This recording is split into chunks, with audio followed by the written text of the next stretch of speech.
বা মনে করে দেখবেন, আজ থেকে প্রায় 10-12 বছর আগে বাংলাদেশ সংসদে আমি ডক্টর ইউনূসের প্রশংসা করে একটা বক্তব্য দিয়েছিলাম।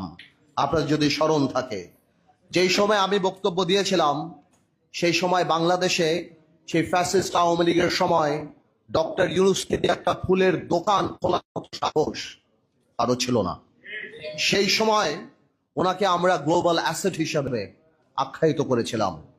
আমরা যখন জেলে থাকি, জেলের থেকে আমরা যখন শুনি ডক্টর ইউনূসের উপর এই দায়িত্ব দেওয়া হবে, আমরা আনন্দিত হই, আমাদের খুশি লাগে এবং সাথে সাথে আমাদের একটা হোপ দাঁড়ায় বাংলাদেশের একটা ভবিষ্যৎ নিয়ে। আজকে ডক্টর ইউনূস সাহেবকে একটা কথা বলতে চাই আমরা।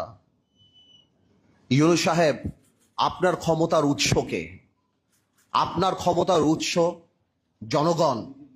যেহেতু সংসদ নাই, আপনার ক্ষমতার উৎস আমরা, রাজনীতিবিদরা, সুশীল সমাজরা, ব্যবসায়ীরা।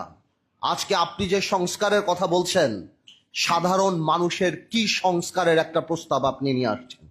আজকে 28 লক্ষ মানুষ চাকরি হারিয়েছে বাংলাদেশে, ওই তার সংস্কারের তো কোনো কথা বলে নাই।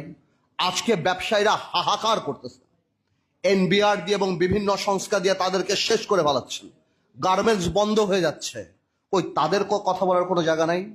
আজকে নূর এখানে বসা, নূর জানে ইউনূস সাহেব যখন ক্ষমতায় আসছিল, আমরা প্রথমে যে বলেছিলাম আপনি রাজনৈতিক বা জাতীয় সরকার করার দরকার নাই, তবে অন্তত পক্ষে আপনি 4-5 জন উপদেষ্টা নেন যাদেরকে মানুষ চিনে, যারা মানুষের সাথে আপনার মাঝখানে যে দূরত্বটা সেটা খোঁচাতে পারে। কিন্তু আপনি আমাদের সেই কথা শোনেন নাই।